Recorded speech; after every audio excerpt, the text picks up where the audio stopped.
It's the only NBA playoff game in town on this Wednesday night, and it is a biggie. Game 5 in a 2-2 series. We welcome you to NBA Tip-Off presented by AT&T. Studio J here in Atlanta. It's the Inside the NBA crew, along with Shaq and Kenny and Chuck, Ernie Johnson. Thanks a lot for being with us tonight. Looking forward to this because this is a huge game in a 2-2 series. What? This guy's over there chewing on something. What are you doing, man? What are you doing? Ernie, I'm not doing nothing. I'm paying attention like I always do. Okay, man.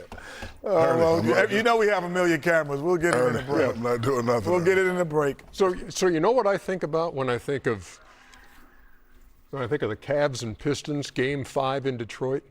What's that? 2007. Remember 2007?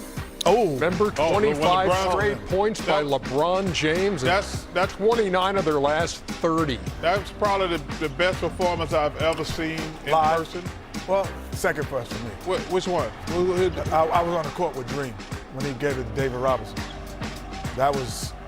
This was incredible. That was something different too. Yeah, but this was because you were still playing at the time, but the three of us were sitting here, and when I saw you guys with your jaws on the floor, I knew we were watching something As a special. spectator, that was the best I've ever seen. And I was sitting here saying, feel free to take the ball out of his hands. They tried. You got to get, he shot the ball. He scored 29 straight points. No, but he was going. They were running. He was running away from the double team, shooting fadeaways.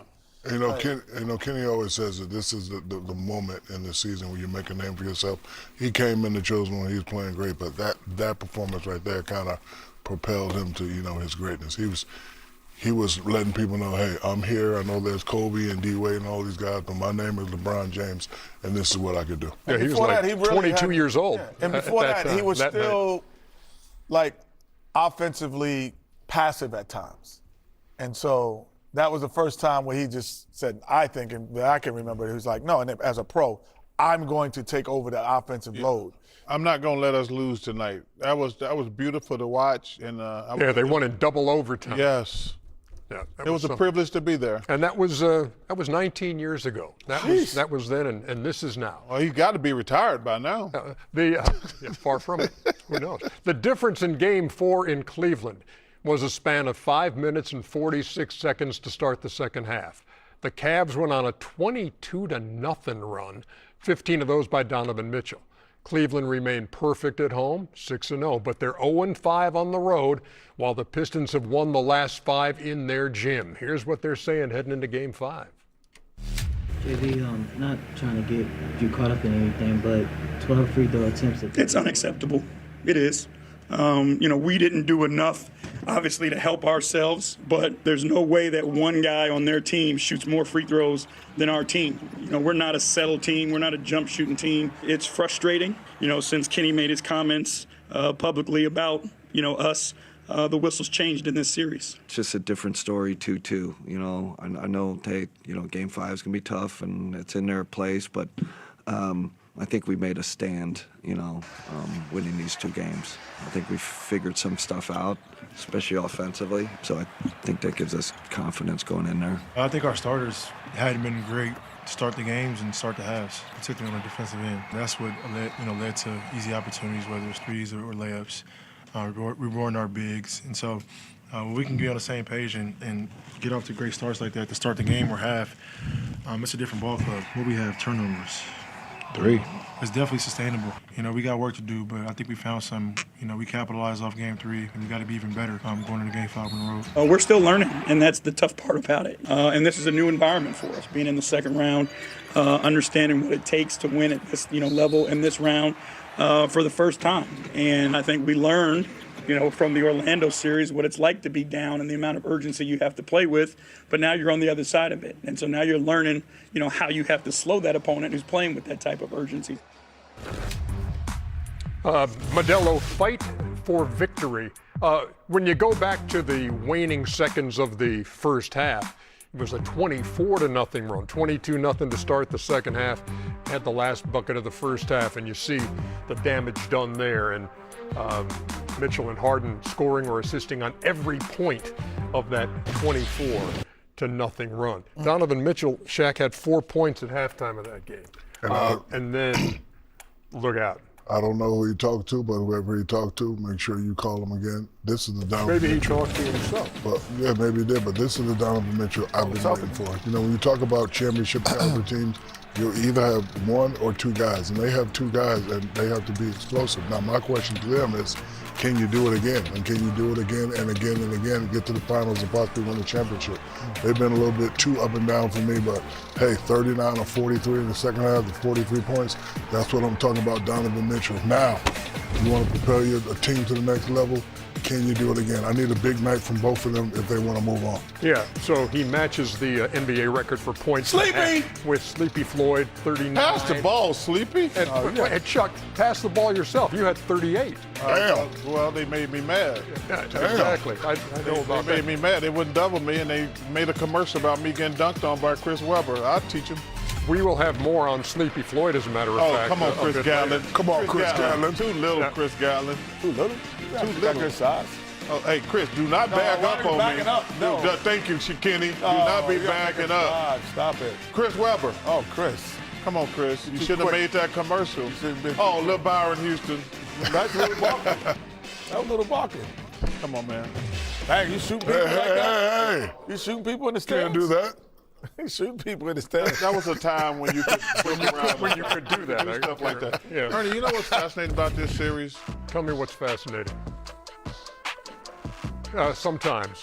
But Hey, Tim, do me a favor. Just sit at home and watch. Shut the hell up. it's all right, Tim. I appreciate Tim it. Ziegler. This is a fascinating series because you have no idea who's going to show up. Like, if you look at Detroit, it's been Cade and Tobias. Then Paul Reed came in and gave him something. LeVert gave him something, but the rest of the guys haven't showed up. The Cavs, Donovan finally had a superstar game. James has been inconsistent. The big guy's been inconsistent. Like, you have no idea. That's got to be frustrating as a coach, not to know exactly what's going to happen going into a game. Like, I assumed that Donovan and James were going to play great. I assumed that. But if they take care of the ball, they can get a good shot every time. I think they need to get in their offense sooner. I think the same thing with Detroit. Both of these teams be milking the shot clock like they ain't got nothing to do tomorrow, which it drives me crazy. Get into your offense way sooner because this is just a heck of a shot, but it's still 5 seconds to go, and that's a hero shot. But I love to see him get in there. Duren has been so disappointing. I love that kid, but he's been so disappointed in the playoffs in general. Tobias Harris has been great, and Cade's been great. Who's going to show up for Detroit is the question. Who's going to show up for Cleveland? And they had 3 guys questionable on the injury report, the Pistons. Duncan Robinson questionable. His low back is bothering him. Karis LeVert, who had the 24 off the bench the other day, also questionable as we approach game time. Well, that's not even a good question. No. Yeah, but You got to play, man. You got to get shot. You either got to get that DMSO, that stuff they put on horses. They don't use that stuff no more. it's called illegal. It's not illegal. It's illegal. I just had some. I'm doing. You ain't playing nowhere. You ain't playing anywhere. That's stuff. Hey, listen. That's called. I could barely walk sometime. When that doctor stuck that DMSO in there, I was out there like a spring chicken. No, that blue pill is like a something else. thoroughbred. Yeah, like a thoroughbred. Yeah, you were using blue pills. What's jumped out at you about this series? The overall, the expectation that Donovan could do what he did the other day is, I think, unrealistic. Why? He's a superstar. Because only one person in the history of the game has done it, and he now only the second. It's not like it's a normal occurrence to get 39 and a half. Okay, but But getting 40 isn't, No, but Can getting you get 40 42 in the games playoffs is very difficult. Oh, stop. It's been done before. Come Well, on. very difficult. To piggyback on Kenny's point, he don't have to get 30 and a half. That's different. But Donovan should be getting 25 a night. Oh, at There you least. go. At least 25 a night. If he puts the pressure on it, but everything for He Cleveland. should never have a 4-point half. But the Kenny- pressure for Cleveland is all turning the basketball over. But Kenny, you When saying they don't turn it over, Shaq, they're fine. okay, but you're saying he should average 25. That's easy for Don. I want him to dominate. Don't give me what you give me in the regular season. Dominate. He dominated the second half the other day, and the outcome was they won. Here, let me give you a little nugget That's what I need. about Donovan Mitchell. Since he came in the league in 2018, Okay. all right, 36 playoff games of at least 30 points. Nobody has more than Donovan Mitchell. Thank you. Now can we get to, you brought it up, Chuck, but Shaq, I want to hear your thoughts on Jalen Duren. Because here's a guy in this playoff series. His scoring numbers are down 9 from the regular season and 2 fewer rebounds per game. When you look at this game, there has to be a breakthrough from this guy for Detroit. You know, his game was a little bit one-dimensional to me. You know, throughout the season, gets his points by little drop-offs right there. Right here, he had, a strong move, but he hasn't been doing that a lot. So, if you take the drop-off away, you rotate quickly, that will take his game away. Chuck has said this many times during the offseason, he's going to have to work on his offensive game because, when defenses, take these little shots away, what else can you do? And, playoffs is a time where you must adjust so you can get your game off 19-10.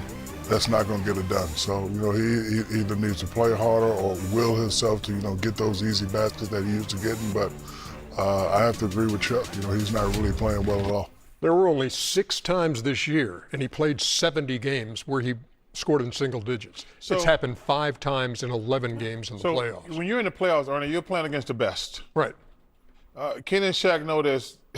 The scouting report is like the real deal.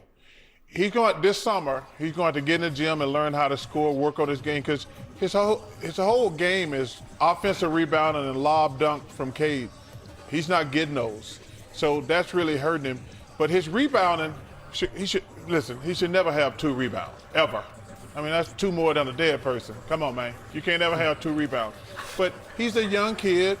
He's going to have to get in the gym, work on a 12 to 15-foot jumper or something like that. But he's too good a player. He's an all-star. Yeah, but his number, the last 2 games of the regular season when they played the Cavs the last 2 times, he had 33 and 16 one night, 24 and 14 in the last meeting between these teams. He usually has been, until the playoffs, the most athletic player on the floor. So at his position. So he is an effort player.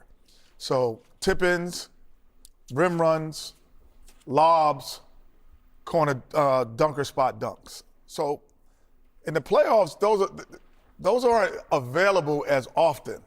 And so I would agree with Chuck.